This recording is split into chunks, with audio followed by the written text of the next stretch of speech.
Hello, my curious souls. We are back for Demons Part 3. The first video, if you go back and watch it, will give some history of the use of the word demons in its original context. The second video is going to go over some reasons on possibly why the word is being used so much. And in this video, we are going to talk about what can happen if we overuse the word, or we use the word demon and it's not really a demon. So some of these concepts I have talked about heavily in previous videos. If you look into some of our older videos around egregores, thought forms, all those things, you are going to see some of the correlation that I'm going with here. Say our paranormal nonprofit comes into your home, but there are a lot of things that can impact your perception on that paranormal experience. Maybe you don't want to have those experiences. Maybe your heritage, upbringing, religious views, just values, anything can affect your experience with the paranormal, or even trauma if you've experienced the paranormal before and it was kind of dismissed. So going from there, you have perceived this to be negative. Maybe something pushed something, or they tapped you, something in some way. Let's see how that can progress depending on how we handle the situation. Now, to you, this may have been deemed as negative. Because you had that negative experience, you deem this as a negative entity or a negative presence. Depending on what your views may be, that may be demonic. Say we come into the home and instead of conducting a thorough investigation, we just agree with you and we do validate your experience. If it was negative to you, that's okay. Say you have decided that this was a demonic entity and we just agree with you instead of researching it more thoroughly. We go ahead and I tell the rest of my team that we have a demonic presence. You're already believing this. You're telling family and friends that it is. And then I go through the process of cleansing your home or helping you with this entity using methods that would be used for a demonic presence. You call me a few days later and the activity is still happening. Now, there are a few reasons or different kinds of scenarios where this can happen. So you are still having the activity happening in the house, but we have employed all the methods that are recommended for cleansing a home or ridding one of demonic attachment or entity. Now, one of the reasons for this could be that it wasn't a demon. Maybe it was actually just Aunt Mill or somebody who was trying to make themselves known in some way. Maybe they couldn't do it in the traditional positive ghostly thing that you see on media or television, and they were able to just knock something over. They were able to tap you on the shoulder, and that's what they were able to do. Or maybe they were trying to show you something that they experienced. Now, we can see this sometimes in cases where maybe some are not aware that they actually have more enhanced psychic abilities that they know of. Or sometimes there can be spirits that are a little more likely to come around if they know that you have these capabilities, right? You're kind of like a lighthouse or a beacon. With this being said, what I have done at this point is I have caused you even more amount of time to solve the issue or whatever kind of crisis situation you have going on. And I have also created fear by just going along with this idea of this being a demon without knowing, which can also be dangerous in other ways. Here's something I will let you know about spirits. If a spirit is someone who is not very nice when they were living, chances are they're not very nice when they're not. Just people who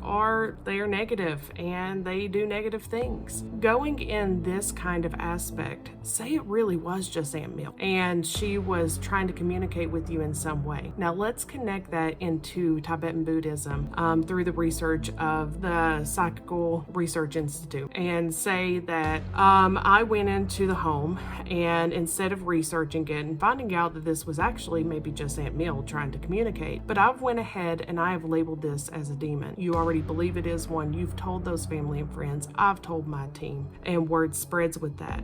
That collective energy from this idea and perception of thought forms can actually cause the spirit to shift into a demonic presence when really you may have just had a relative who has passed away trying to communicate with you. At this point, we have a bigger problem than what we needed, and that is going to take more work to solve at that point if we would have just taken the time to figure out what we were dealing with in the beginning instead of just labeling it as something because it was scary. With that being said, we also have those situations where, maybe in that initial idea that it was something demonic, so we go in and we do that cleansing for a demonic presence, and there is no response to those cleansing methods. And that could go back into what I was saying, which is it wasn't a demon. Maybe it is something much older than the Christian concept of demons.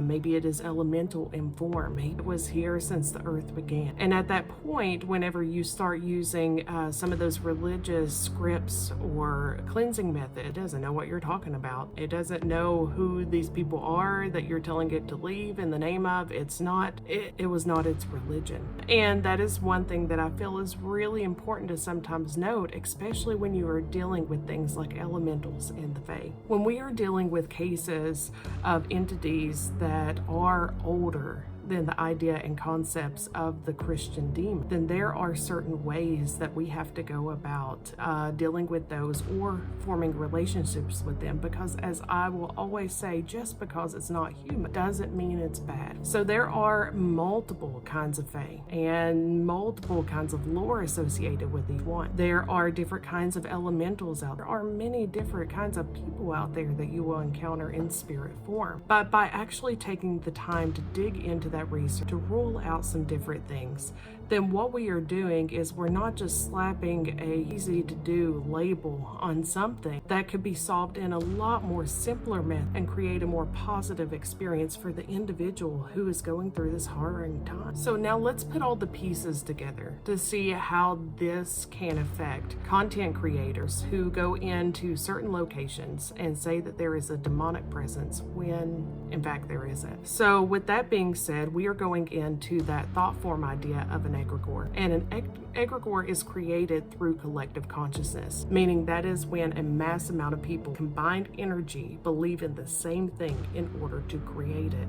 With this being said, and you are posting, whatever this demon house is or this location has one or something in that way, there are a few things that are happening. First, from a thought form perspective, you are posting this all around the world to be seen on social media. What does that do? That allows others and individuals who maybe do not have time or do not research the property to believe that there is actually a demon in this location. So that collective consciousness, that collective energy combines together to believe that this location has something that it doesn't, and if that is believed enough, it can actually create it. Meaning this location maybe just had spirits from the Civil War or the past, but now in fact there is a demon to be dealt with by the owners.